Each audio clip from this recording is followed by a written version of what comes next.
Daniel Lascani, muito obrigado pela sua presença, palestrante motivacional, pós-graduado em psicologia analítica, elegantérrimo. Seja bem-vindo ao nosso Conexão Alerj aqui na Rádio Alerj. Boa tarde para você. Boa tarde, muito obrigado pelo convite. Obrigado, Rafael. Obrigado, Eros. É um prazer estar aqui com vocês. Todos nós usamos a neurolinguística. Explica primeiro para a gente entender o que é a pergunta que todo mundo faz. O que é neurolinguística? Obrigado pela pergunta, Rafael. Bem, a neurolinguística ela é o estudo da linguagem do cérebro, da linguagem da mente. E essa linguagem ela se manifesta através do corpo e através das palavras. Entretanto, muito mais através do nosso corpo do que através das nossas palavras. Eu falo com a mão. Estudos mostram que o nosso corpo ele corresponde em média até 70% da comunicação que é passada e as palavras apenas 30%. Por exemplo, se eu bocejar aqui agora e você me perguntar se eu estou com sono e eu disser que não, você não vai acreditar, porque é uma incongruência. Mas se eu bocejar e você me perguntar, você está com sono e eu disser que sim, houve uma congruência. A congruência ela é a harmonia entre essa linguagem corporal e verbal que é manifestada através da nossa mente. Por exemplo, se a gente está tendo uma conversa e eu já ouvi isso, estou aqui com um especialista, e eu cruzo os braços, isso demonstra alguma coisa? Quer dizer alguma coisa ou não? Não necessariamente. Cruzar os braços, existe um indicador de que a pessoa esteja se opondo ao que está sendo dito, mas não é uma regra, é um sinal linguístico que deve ser analisado, mas não deve ser generalizado. A neurolinguística ela é um caminho para que a gente consiga identificar alguns sinais que são emitidos e através de um conjunto de sinais a gente possa ter uma conclusão. Quais os principais sinais que uma pessoa troca com a outra, por exemplo? A gente consegue apontar? É possível? Olha, Rafael, cada ser humano é uma subjetividade, é uma singularidade. É preciso analisar cada caso e o conjunto de sinais. Mas há sinais muito básicos, por exemplo, balançar das pernas. Quando estamos em uma... Eu estava agora balançando, eu falei, ele vai falar. Quando estamos balançando a perna, é um sinal linguístico que a gente pode estar já um pouco ansioso com algum assunto que vem a seguir ou com algum lugar onde a gente vai estar, além do lugar onde a gente esteja no momento, como por exemplo um compromisso, um horário que já esteja estourando. Então a gente pode começar a movimentar o nosso corpo. Uma que também é muito famosa, né, que vem desde a psicologia freudiana, o Freud tem uma frase que diz assim: quando a boca se cala, os dedos falam. Então a gente às vezes, se a pessoa está balançando muito a ponta dos dedos, é porque ela ainda queria dizer algo mais. Então são traços neurolinguísticos que o ambiente de trabalho ele serve como palco, né, para a gente analisar e revelar esses sinais. Quais as dicas a gente pode passar para quem está ouvindo a gente agora e para que as pessoas entendam qual é o poder que a nossa mente produz na nossa forma de comunicar? São muitas as dicas. A gente faz um trabalho aqui na Escola do Legislativo, inclusive na área de oratória, com media trainer e com os cursos da Escola do Legislativo. E dentre muitas dicas, a que eu considero assim a mais importante é a questão do script, a questão do roteiro. O que seria o roteiro tradicional de rádio, televisão, cinema, seria o script de um vendedor, de um empreendedor, de um político querendo proferir a sua mensagem. É muito importante que sempre que houver algum tipo de oratória, você prepare um início, um meio e um fim. Um dos fatores que deixam as pessoas inseguras para falar em público é porque elas têm medo de uma pergunta capciosa. Às vezes a oratória não está com um script montado, um direcionamento. Isso gera até alguns casos, alguns traumas. As pessoas são pegas desprevenidas para falar em público e dessa forma elas formam uma opinião que precisa ser ressignificada. E ainda mais na era da informação rápida, né? Que hoje a gente está o tempo todo sendo filmado por celular, por microfones, não importa onde a gente esteja, né? É verdade, é verdade. Então o script, para mim, é o ponto de partida de base para qualquer vendedor, empreendedor, comunicador, orador, de um modo geral. Porque você tendo um início, meio e fim, não importa o quanto te tire do seu foco. O importante é que você saiba voltar.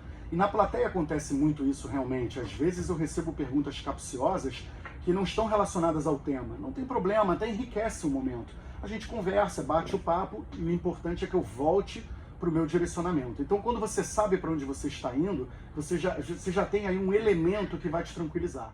Daniel, tem uma frase no seu Instagram que é assim: quando não souber como falar, imagina como gostaria de ouvir. Explica essa frase aí, porque eu gostei dessa filosofia. Mas explica para a gente entender como é que a gente Porque nosso cérebro é treinado, né? Pra gente treinar o nosso cérebro para falar cada vez melhor. É muito importante a escuta ativa. Na verdade, uma boa oratória é consequência de uma boa audição, né? A gente aprende todo dia. Eu fico impressionado como às vezes eu levo o exemplo para uma palestra, para um media trainer, de uma coisa que eu ouvi um dia antes. A gente todo dia aprende, todo dia a gente coloca isso. E muitas vezes temos situações difíceis, até mesmo em casa, na família, não só no trabalho, nas relações humanas, onde não temos muito jeito para falar aquilo. Então, o melhor exercício é a gente imaginar como a gente gostaria de ouvir. O tom da voz é muito importante. Na vida tem uma brincadeira também que a gente fala, que é uma frase, mas é muito sério na verdade, que diz assim: na vida não é o que a gente fala, é como a gente fala.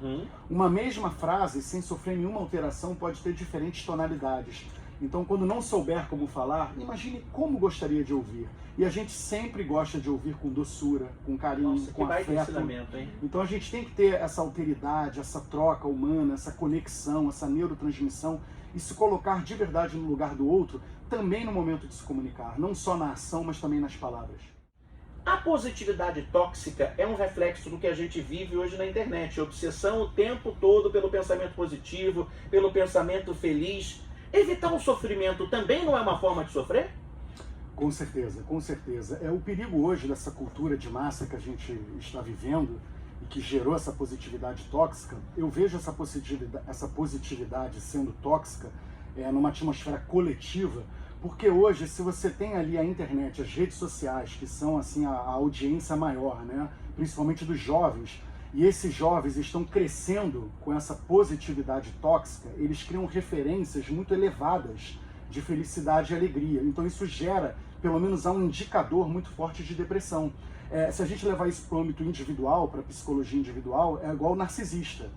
Se a criança cresce sendo muito mimada, tendo tudo ali, ela vai se tornando, o narcisismo vai crescendo nessa criança, então ela tem referências muito elevadas. Então se ela chegar numa festa, ela pode achar que ela não está tão bonita quanto os coleguinhas, porque ela está com referências de beleza, de estética, tudo isso com padrões muito elevados desde muito cedo. Então há um grande perigo hoje dessa felicidade coletiva sendo transpassada nas multitelas que temos, para quem está crescendo. Para nós adultos que já temos uma opinião formada, a gente já tem o nosso cérebro, né, formado nesse sentido, isso mexe também com a gente, também pode mexer com a nossa autoestima e vem mexendo. Também se questiona, exatamente. E aí eu pergunto ao Daniel, que é o nosso especialista, existe filtro que consiga superar a neurolinguística? Ou o corpo fala o que a gente está sentindo de verdade? Não, não supera, porque inclusive o que antes era uma congruência entre linguagem corporal e verbal no mundo físico, vamos dizer assim, é importante que hoje haja congruência entre o mundo digital e o mundo físico. Concorda com essa afirmação aqui do cérebro de banda larga com problemas de banda estreita, o Daniel Lascani? O dinheiro, a falta de dinheiro, o aperto, atrapalha a nossa produtividade, atrapalha até mesmo na nossa tomada de decisões? Concordo, Rafael. Na verdade, não necessariamente só o conteúdo financeiro no nosso cérebro. O excesso de informações já gera isso.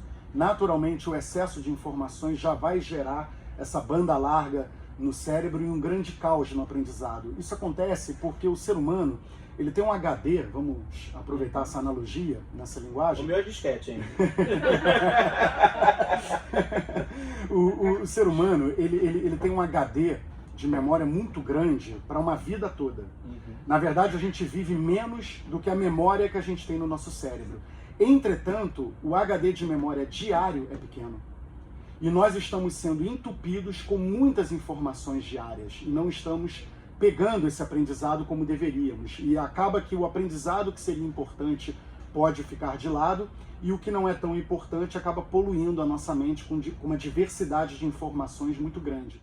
Esse bombardeio de informações é nocivo para a gente, ou Daniel Lascani? Olha, muitos estudos estão sendo feitos relacionados, né, a esses excessos de informação que nós estamos vivenciando diariamente, tanto nós adultos quanto as crianças. Eu acredito que, num primeiro momento, há indicadores muito fortes, muito consistentes de que seja nocivo sim, mas também existem indicadores de que a longo prazo isso esteja relacionado à nossa evolução, porque a gente evolui na dificuldade. Então hoje a gente pode ter uma estafa por esse excesso de informação, porque o nosso HD cerebral ele é pequeno para o aprendizado de memória diário, mas é muito resistente para uma vida toda. Só que nós estamos sendo bombardeados diariamente. Então, acredita-se, né, que existem indicadores de que isso vai até gerar uma evolução da nossa psique nesse sentido. Para fazer a pergunta do milhão para os dois debatedores de hoje.